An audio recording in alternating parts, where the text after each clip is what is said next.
Hello, Osasu. Thank you very much. So, Osasu, what do you think a Sierra Leonean delegation should expect if they show up at the FIFA headquarters in Zurich?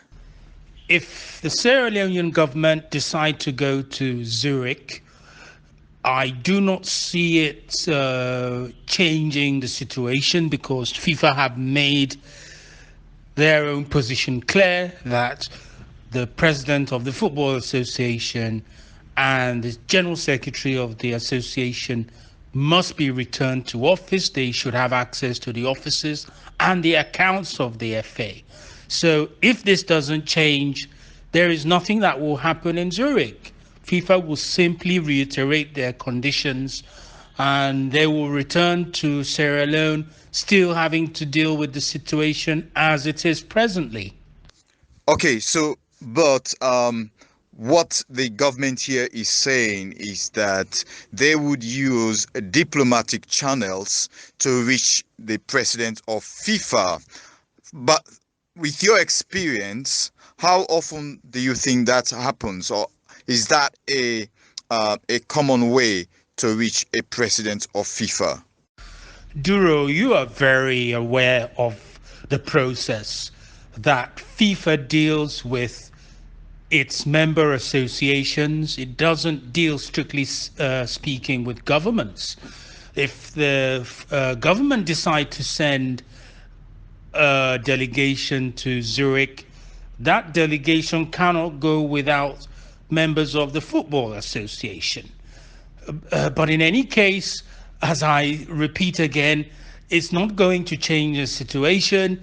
Sierra Leone is not the first country in Africa that has to deal with a problem of an FA having a conflict with its government or an agency of government. And FIFA make their own position clear that football associations are governed by football statutes, and governments or agencies of government have no right to interfere in the running of a football association. These are very clear principles, and I do not see how sending a message through the embassy of Sierra Leone to the president of FIFA is going to change that. But what the government is saying, Osasu, is that they're saying they want FIFA to listen to the other side of the story. So, in other words, the Anti-Corruption Commission is independent. Football has not been played for so many years. They want to put a case across. If you were asked to advise, what would you say they do? How do they put that case across?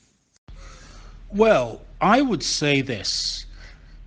There is no question that the president of the Sierra Leonean Football Association and the General Secretary of the Football Association are Sierra Leoneans and are subject to the national laws of Sierra Leone.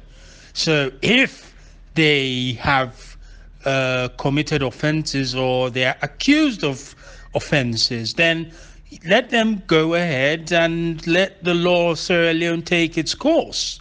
However, the Sierra Leonean Football Association is not a public office, it's not a government department, and neither are its executives appointed by the government. It's a non-governmental organization which is supposed to be completely independent from the government. So if the ACC is insisting that the president of the FA and the general secretary of the FA should step down because they are public officers, I think there is an issue with that. And that is where there will be a serious difficulty if the government insists on this position. If they want to charge the president of the FA and the general secretary for offenses, then by all means, if there are issues which they must answer in court or have to face the law for, let them do that. But to have them removed by any other way than the statutes of the Football Association, that is not correct, and that is what FIFA is insisting upon. Well, Osasu, like I know like you are very familiar like campaigning for a clean African football. So again, the government is saying, look at the situation in Spain. The president was arrested and had to step down. FIFA didn't say anything. There was this raid in Zurich where some FIFA executive members were arrested and tried in the United States. FIFA didn't say anything. So the government here wants to understand if you, as one of the experienced voices and faces in African football, how would you let them understand the difference between what happened in Spain and Zurich to the situation in Sierra Leone? When it comes to the matter of the former Spanish Football Association president, I think you can see that there are some distinctions. The Spanish government did not remove him from his position. The Spanish government arrested him for alleged financial improprieties, and the internal mechanisms of the Football Association suspended him and removed him from office. That's the key point. If you have a situation in Sierra Leone where the government is wanting to charge the president of the FA and the general secretary for an offense, the only people who are qualified to remove her from office legally or to suspend her would be the executive committee of the federation, and it has to be shown that the process was independently done without any government pressure or government interference. If you have a situation where it is clear that there was government interference in a suspension or removal of an FA president, then that process will not be regarded as being independently done and will be regarded as being influenced by a third party. And that is not something that can be tolerated. Looking at the issues with regards to FIFA, very clear. Of course, FIFA is a body that has to subject itself to the national laws of Switzerland. So if there are issues regarding financial issues or any allegations that violations of Swiss law have taken place and they need to be investigated, and they are investigated. And if anyone violates those laws, then obviously they will be dealt with according to national laws.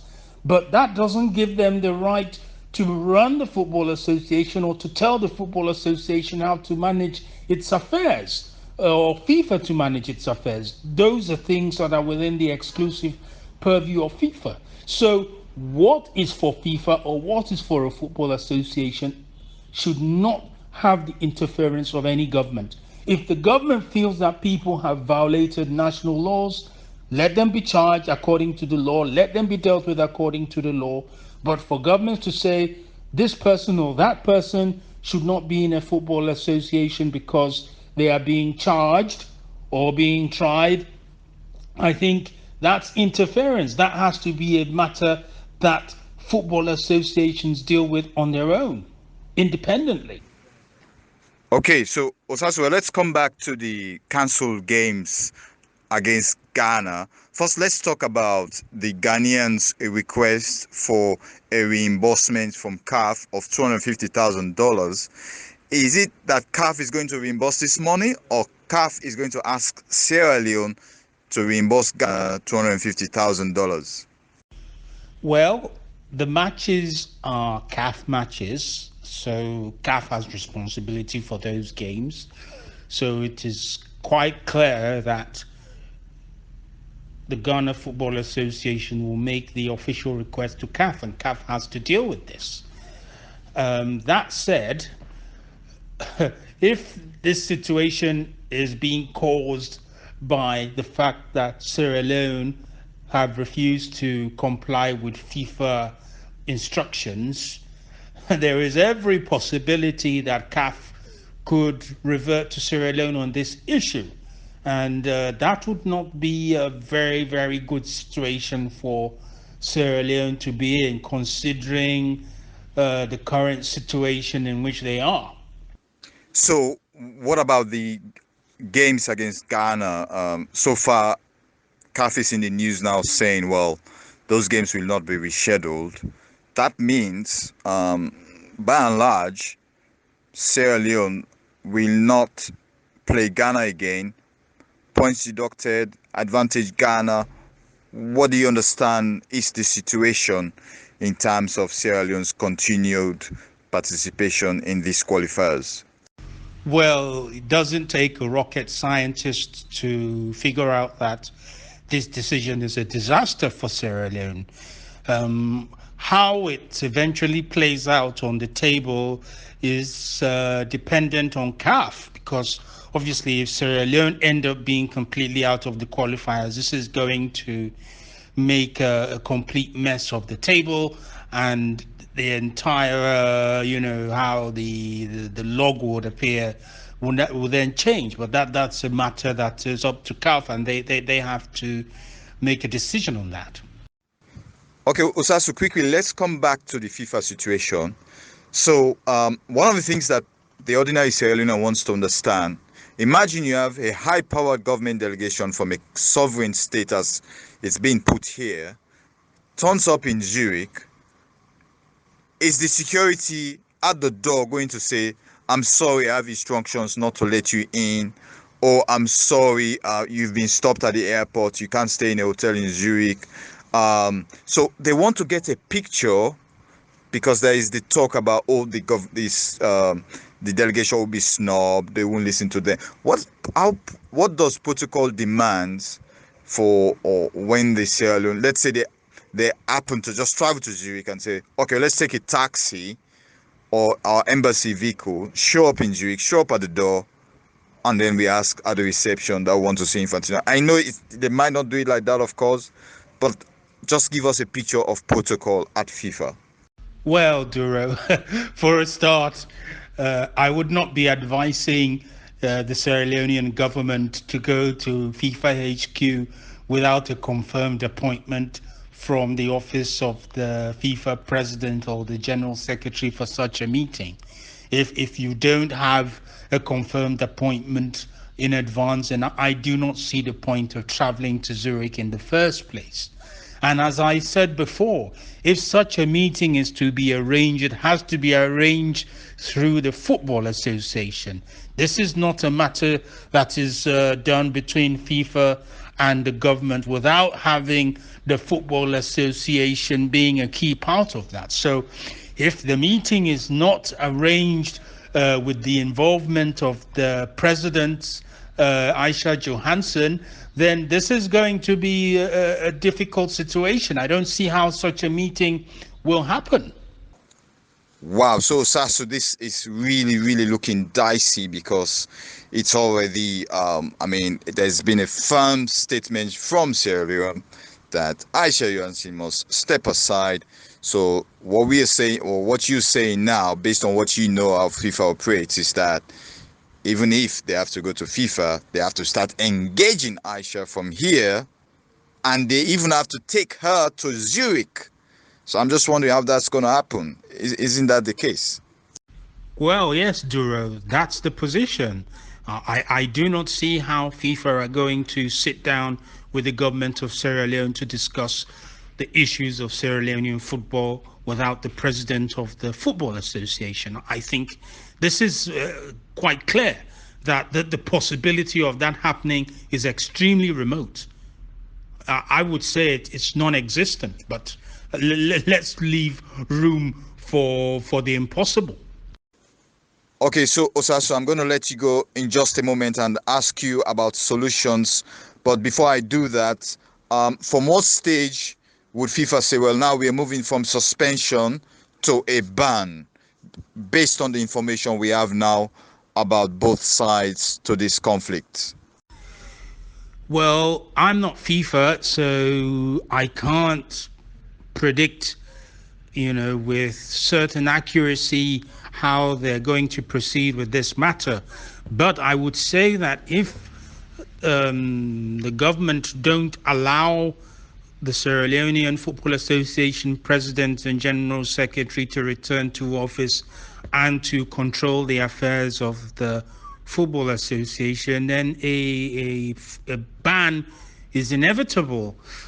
My advice would be that the government should respect the independence of the Football Association and allow them to return to office. And then, but at the same time, if there are issues that they want dealt with according to the national law, then let them be charged and let them be dealt with according to the law, but without having to remove them from office. I think this is the best way out, but it appears that this is not seen as a possible solution. And if that is not seen as a possible solution, I fear that a ban is inevitable. Another way out of the situation would be for a duly constituted executive committee meeting of the Football Association to be held, where this matter is discussed. And if, according to the strict implementation of the statutes of the Football Association, the president and the general secretary are asked to step aside, and it is shown that this is done in accordance with the laws of the Sierra Leonean Football Association, then of course that could be a way out. But it has to be shown that this is dealt with by the Football Association according to its own statutes in a very, very clear and transparent manner, and not done because of government pressure or undue influence. That was Osasu Obayiuwana. Osasu, thank you very much. Solutions, everything in that one answer. Thanks so much for helping us with some answers and insights into this impasse between FIFA, Sierra Leone government, and the Sierra Leone Football Association.